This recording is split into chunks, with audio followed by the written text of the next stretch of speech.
Path of Exile 2 has rocketed into early access this week, and hundreds of thousands of people are jumping in to the next generation action RPG created by Grinding Gear Games. Across 6 character classes, 120 skill gems, hundreds of equipment-based types, more than 100 unique boss fights, and so much more, that the deadly continent of Breaklast can be daunting for new players. So I've been sponsored by Path of Exile 2 for this video, give you my ultimate tips for beginners to get off to a running start in Path of Exile 2. In my typical fashion of upfronting the knowledge in my video, you can find the entire list of things I'll be covering in the description and timeline. If you're a veteran or already have a good chunk of hours in the game, go ahead and navigate to any subject that you'd like to learn more about. Keep in mind, this game is about discovery and exploring a brand new game. I'm not going to give you rigid rules that you can't break. Rather, I'm going to give you recommendations or help explain mechanics, such as weapon sets, so you can better approach the game on your own merits. I always encourage people to play how they want, not how the internet tells them, and that's no different here. Path of Exile 2 has just launched, though, into early access, so if you'd like to jump into the fray, you can purchase an early access key by clicking the link in the description. Once the game is fully released, you can play entirely for free, of course. Now, I've been doing key giveaways on my Twitch, linked in the description below, and if we get this video to 100,000 views, I will purchase myself 2 more keys to give away on stream. So if this video ended up helping you, share it around to help get more keys out of the community, and as always, please don't forget to like, comment, or subscribe again if this video did help you. Well, let's get started on my ultimate beginner tips for Path of Exile 2. So one of the first tips I want to talk about here is the options screen, actually. We're going to press escape, we're going to go to options, and I want you to go to input. Input is where all of your keybinds are, and this is, of course, where you can also change between WASD or point and click move if you're at the main menu or character select screen. But as it stands within the game, if you press M, it brings up your microtransactions. So my first thing here is to tell you to swap world screen and the microtransaction shop. Swap those two. It's going to make it a lot easier for you to take a look at the world screen map. And conversely, go all the way to the bottom of this. You'll see create a portal. So when you have the ability to create a portal, if you're playing maybe Diablo 3 or Diablo 4, that's the T button, right? Well, now this button is not set by default in the game. So set this to a keybind that makes sense for you and how you're playing. My last little tip here from the auction screen. Now, you do not have the ability here to see damage numbers. That is something that a lot of people do wish they had. The closest thing I can get for you, though, is we're going to go to options, we're going to go to interface, we're going to scroll down to gameplay. And in gameplay, you're going to see show mini life bars above NPCs. If you turn this on, it's like this by default. You can have it so allies, those are people that are in your party. So if you're in the camp, it's easier to see them. Enemies only, or allies and enemies. This allows you to get a better idea of what kind of damage you're doing with your weapons, rather than just things dying and you have to see the big old health bar at the top. And you can also turn on your health bar above yourself as well, so you have a good concept of seeing that without having to look at the globes in the lower left and lower right hands of the screen. But that is my big suggestion for you for this menu. The last little one too is also changing your default mouse cursor if you're having problems tracking this one, or even its size, so it's easier to see when you're moving around. A lot of people use a third-party app to do this. You can now just simply do it with high contrast, green, pink, whatever it is. Another important portion of the game is the use of the Alt key. So if I hover over anything and I see dotted underlines, I can hold down the Alt key to inspect it. Now this is going to keep it so that it makes that menu not disappear if I move my cursor away, if I hold down Alt. Conversely, there's this little pin button. I can pin it, and then it becomes a drag and droppable little tiny window, a gump as it were. If I hover over this though, it tells me strength. Here's how strength works in this game. Here's how armor works in this game. If I go over here to, like, say, rolling slam. Okay, well, here's how slam works in this game. Here's how stun works. Here's how knocks them away. Oh, it's a knockback. All these things are easily explainable by holding down the Alt button to get more information. But there's another portion of this that's really important, which is my next tip. And that is your skill videos. What the hell does that mean? Well, I, for example, got Infernal Cry. I'm going to hover over this. That's a lot of information. I'm not that smart. I read the gray text, or not, that's not gray. I read this text up here and I kind of still didn't understand it. Well, every single skill has this little button right here. If you click that button, Infernal Cry puts a debuff on enemies that makes them explode. explode when they die. It also increases the damage of your next attack. It's going to give me a breakdown of how that skill operates. So this way, I can quickly navigate, like, okay, you know what? How does this work? Well, let's just see what this says. Shield charge is best used And it for stunning a will not just simply explain the skill, it will give you a breakdown of how the skill is best used. So this allows you to understand your skills better without trying to sift through or, scry the stones of what this text really means in context of how it applies to the game. Now, another topic is the support gems. Support gems are a big part of the game because they are what are really going to amplify and make your skills perform a lot better, or in different ways, or in different elements, whatever it is. So I'm going to go ahead and right click this, and it's going to bring up all of our support gems per every single skill that we currently have socketed onto our character. Now, there are 3 tiers or 3 levels of support gem. That was just a level 1 support gem, but you can see down here, this says it needs a level 2 uncut support gem, and this needs a level 3 uncut support gem. Now, when you press that button, it's going to show you a very limited amount of support gems, only 9 for every single one that I click through this list, whatever it is. If I click this button at the very bottom, this little check mark that says show recommended gems, well, unchecking that now gives me all of my support gems. But there's some things you really need to take in mind here when you are looking at these gems. For one, there are requirements for the gems. So looking at something like this, warning, 10 intelligence required, you currently have 7. I'm not a bright boy. So make sure you have the attributes required to do this. But some of these too will also drastically change the way that this skill interacts with your kit. Eternal Flame, no, yeah, it's Fire Infusion, here we go.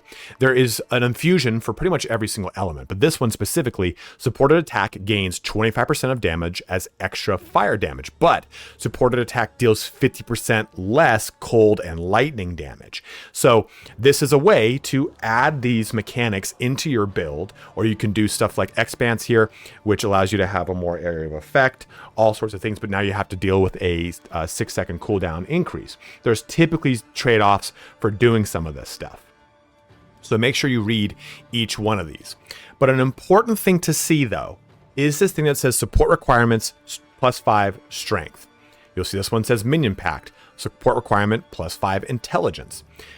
You are capped in the amount of support gems that you can have based off of your attributes.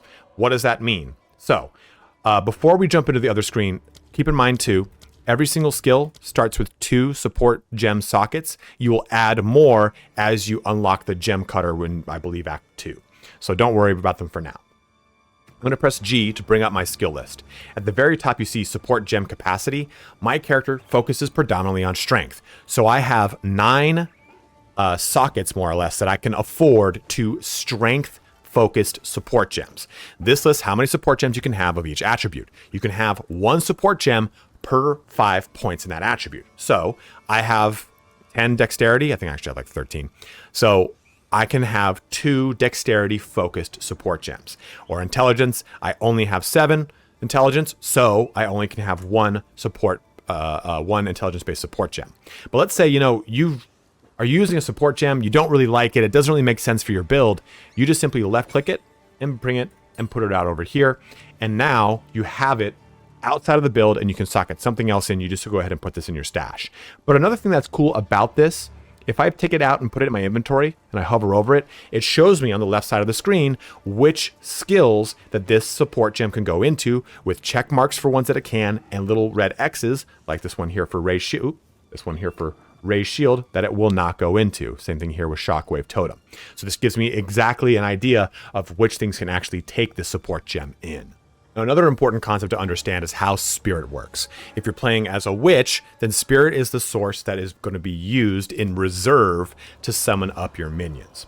You can see Spirit, it is down over here, this little bar that is around your mana bar. You will not get Spirit unless you're playing a character that uses it until a certain part of the game. Spirit is allocated through a specific quest reward item that will give you a certain amount of spirit. So for example, it gave me 30 spirit, but also scepters will grant you spirit. You can see at the top of this, it says right there, spirit 100. So if I were to put this on, unfortunately don't have enough intelligence. Putting this on would set my spirit to 130. Then I can use the spirit to allocate it towards minions that would otherwise use that spirit towards reserve. So if I actually press this button here, we'll go here, go to occult. So this right here says that it will reserve 41 spirit to have that skeletal sniper, or this arsonist 41, or this reaver 35, or this warrior 27. That's where that spirit comes in. But the other portion of how spirit works is using these spirit gems. Spirit gems give you these persistent buffs that then will use that spirit in reserve. So I'm going to right click it here. I'm playing a warrior right now. So I have the Herald of Ash. It will, if by turning this buff on, you can see that it will reserve 30 spirit, or Magma Barrier, 30 spirit, or Scavenge Plating, 30 spirit. But let's just jump down here to Dead Banner. This is going to also reserve 30 spirit. You can see it has a list of other requirements here, but spirit is a big, crucial mechanic within the game. And you'll use it more as you expand into other things, as you level up and get into the end game and get more intricate portions of it. But understanding how spirit works now at the beginning of the game, even if you're not playing a witch, is crucial to understanding how these persistent buffs are going to play into your character. I can only have one persistent buff active right now because I only have 30 spirit. If I were to somehow get another 30, then I can have 2 of these persistent buffs active. So keep that in mind as you're playing through. A big portion of the game is, of course, going to be your economy. And selling things is what you're probably going to want to do when you first start off. You've got all these things that you can that are unidentified, and you probably are going to use Scrolls of Wisdom to identify them and get some money. You can definitely do that, but it's really not a whole ton of money. You can see if I buy or sell this, it's 27, it's 52, it's 23, it's 15. That's a white item. I would, by and large, completely forget about picking up white items. I don't know why I had this on here. I would really only pick up blues that I wanted to upgrade, or if I really wanted to disenchant them, I would. I would disenchant my yellows and my oranges if I really wanted to disenchant oranges. I wouldn't really spend time selling. What I would do is come over to this character, Una, disenchant items, and use this.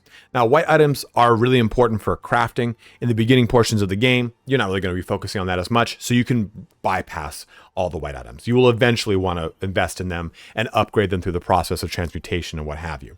But disenchanting, blue items gives you materials here, right?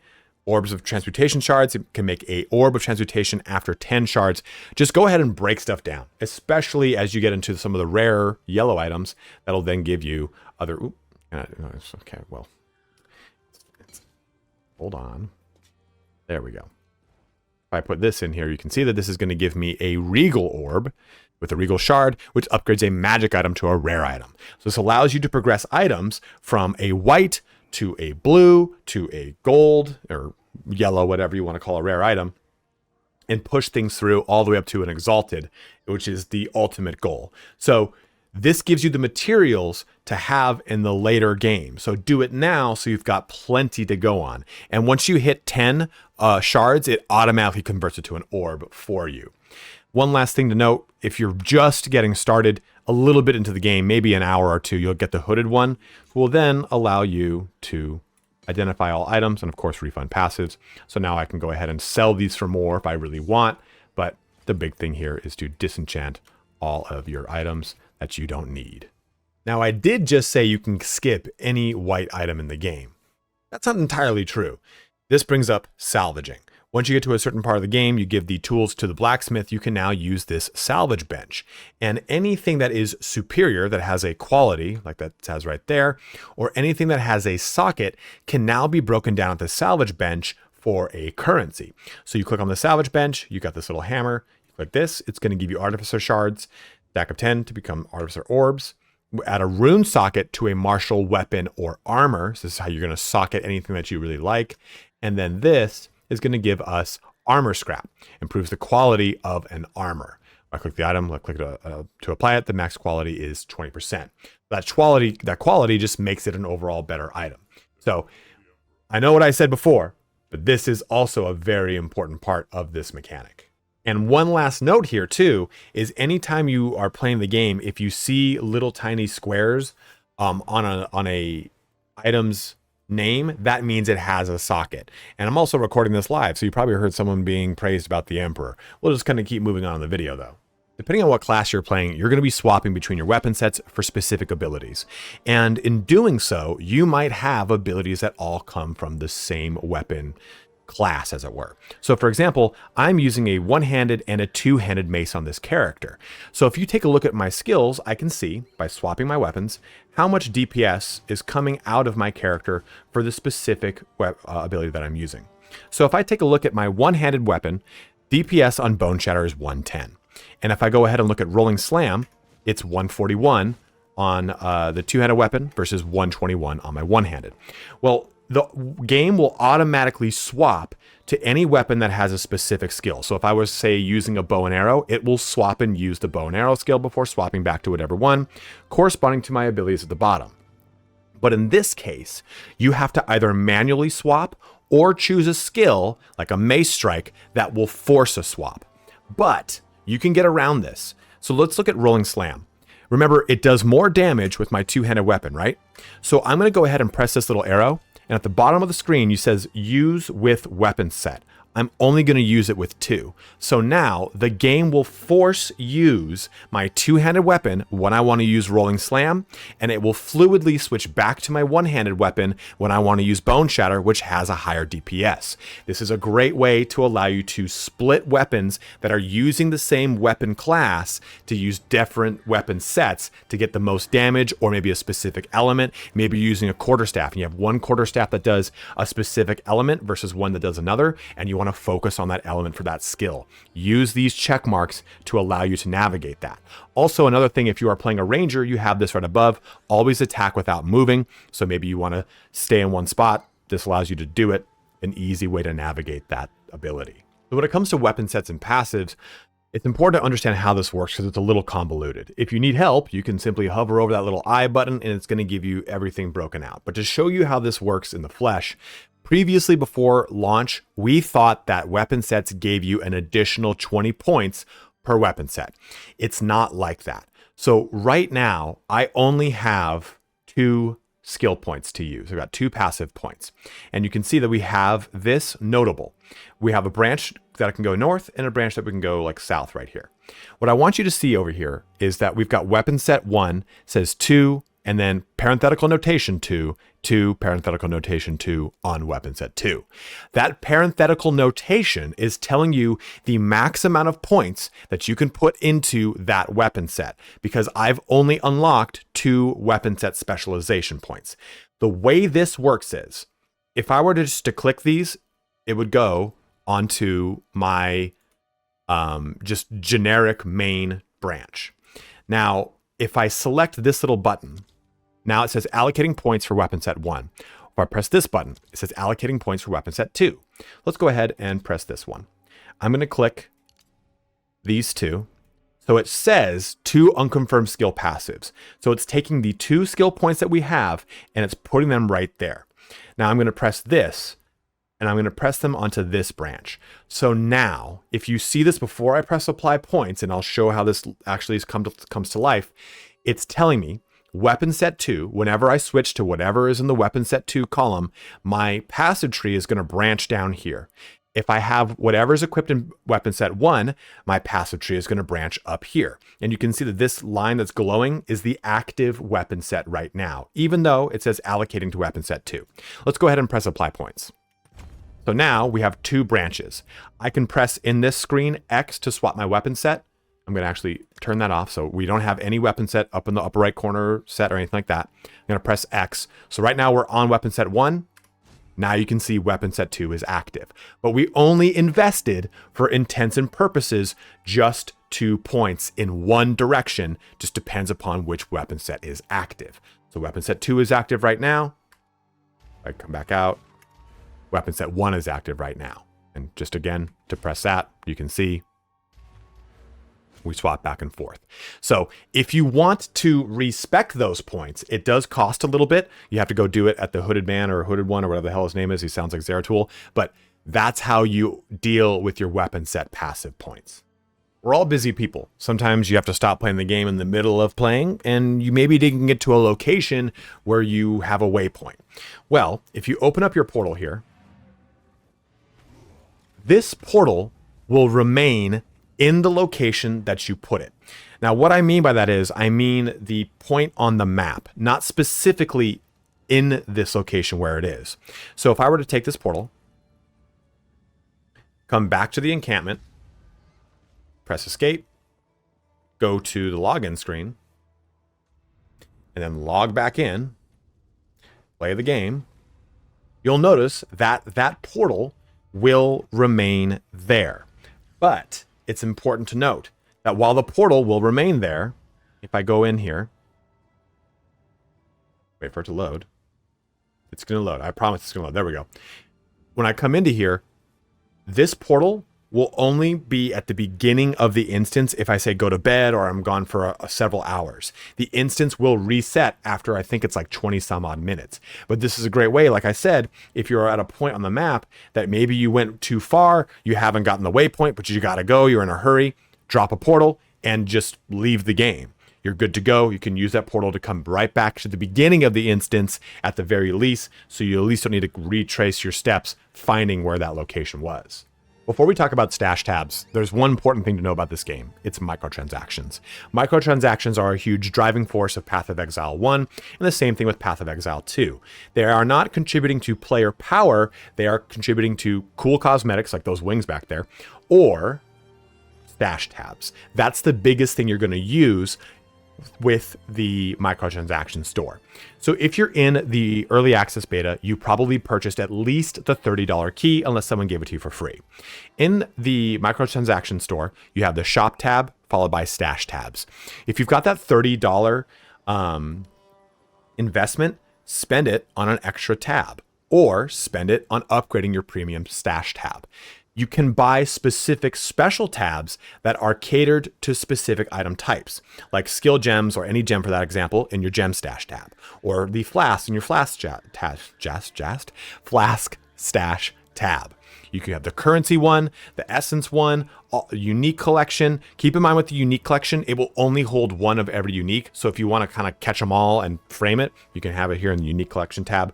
The delirium stash tab, which you won't need until kind of the later portions of the game, stash tab bundles and what have you. There's also the ability to upgrade your existing tabs to premium tabs. This allows you to rename them and color them. We're going to go through how stash tabs work in just a little bit, but I'll tell you that in order of importance, I would say currency tab is first, then the gem stash tab, then probably the essence stash tab. After that, flasks, if you want, you can do it. Extra stash tabs, of course, are great. Premium stash tabs are awesome if you want to do that, and I'll show you how I've done it. But this is how you would really approach the microtransaction store. And in a tips video, I just want to break this down quickly because stash tabs are very huge to take a look at. So jumping into my stash, we can see that I have 2 stash tabs that were standard stash tabs. And then I've purchased 2 premium upgrades of my existing other 2. And I've renamed them to Monk for any gear that I find that goes towards the Monk I want to make, and Ranger that goes towards any of the Ranger stuff I want to make. If I right click this, I can change the name, I can make it public, I can change the affinities, which I'm going to go into when I talk on the next topic of organizing stash tabs. But then I also have the ability to change the color, so it's easy to take a look at. Then there's also the ability to create folders. You can press this button, and it creates a folder. You can do whatever I want with it. And I've already created a folder. You just simply drag and drop them in. Click this one. So all of those premium, those like special tabs, I purchased them and put them into this special tab section. Now, the reason that they're in their own section and the reason I don't need to have them on their own is that I will use the affinities to properly navigate them. One thing you should know, if you want to quickly move items from any gump, either over here to over there, a sell tab, a disenchant, whatever it is, hold down Control and left click, and they'll just quickly populate into whatever you want. Now let's go into organization because there's more to this than meets the eye. And that wasn't a terrible reference to the Transformers. So when I right click on just a generic stash tab, it has the ability to be any one, if not all, of these things. This allows you to create an affinity for the tab, meaning that if I have that item in my inventory and I want to put it in that tab, it will auto default to that location that matches it. So for example, if I have this just clicked for gem, anytime I want to bring a gem into my stash, I can control left click it and it will automatically go where the tab that has the affinity is. So gem to gem, right? But I'm going to unclick this because my special tabs, I already have gems right here. Now I'm going to press this little cog. This has stash options. If I press this button, enable tab affinities, that is what gets that to work. So control left click on this uncut skill gem. It just puts it into my stash, doesn't have any problem with it. If I press this, it turns on those affinities I talked about. So control left click. Okay, it's in my tab. There you go. It's in my gems right there. Now I'm going to go back here. I'm going to click this and I'm going to see affinity auto navigation. If I click this, then what it's going to allow me to do is every time I click any of these, it's going to automatically go to wherever it's socketed into my stash. So I can easily kind of keep track of where this stuff goes. If I want to bring it back later, didn't mean to put that there. So I can just kind of track and look at wherever that goes. So that's how you can manage your stash and organize it in a real easy fashion. Just control left clicking it, having all these things right here. And if I were to not have this all in tabs, there would be a little thing I could kind of click over here on. So if I were to kind of delete this whole entire tab or even pull it out, it allows me to quickly navigate through it so I can quickly just click around. It's a way easier way to do things. And lastly, you do have the ability to highlight items, and it shows you the entire kind of way to approach this. Search for item level by typing eye level X, search for waystone tier by typing tier X, stuff like that. So there's a lot of syntax to approaching searching certain items within your stash. Another thing to know too about the microtransaction store to close our video out is that there are specials that are held quite often. And like I said, majority of this, well, all of this is cosmetic for the exception of stash tab stuff or extra character slots. And it's a pretty small investment as it is. Like, so if you have spent if you bought the game for $30, you can buy an extra character slot. And the game will tell you on the right here how many you have currently active.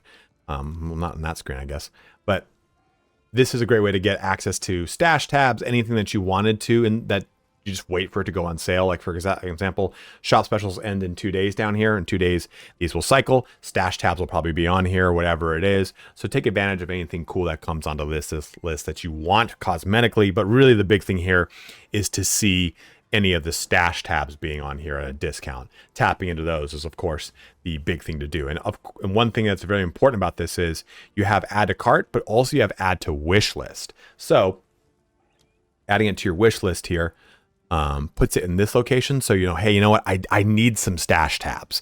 We'll put them into this wish list and just check it every so often. See to make sure if it's on sale, whatever it is. This way you can be notified if those deals occur. The game will give you a notification. So always want to use those sales to the best of your ability.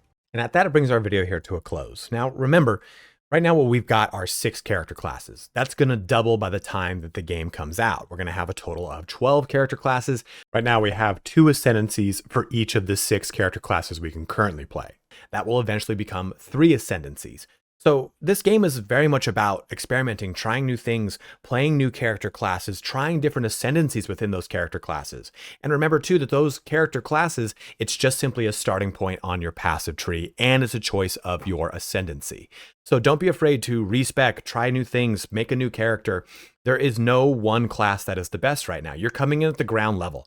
No one has that much more knowledge than you do. Maybe a lot of the veterans have a better way to frame it, or they understand it a little bit better coming into it. But if you're frustrated and this is something that you're really struggling with, just keep at it. You'll eventually break through that barrier. And once you do, I promise the game clicks in a really fun way, and you'll have so much fun comboing all these different skills together, having fun with the dual specialization of your passive skill tree, just exploring a wildly vast new end game. There's just so much stuff. And the best thing too about that microtransaction stuff is a lot of it is purely cosmetic, right? It's not pay to win. It's not player power. So you never feel like you're going to fall behind some sort of arc if you don't tap into that. So if you have any other suggestions or tips for new players or anything of the sort, go ahead and let it be known in the comment section below. Maybe you want to make a comment about how important mobility is and using spacebar to roll out of stuff and what have you. Whatever it is, let it be known below. But as always, guys, thank you so much for watching here today. Have a good one and take care.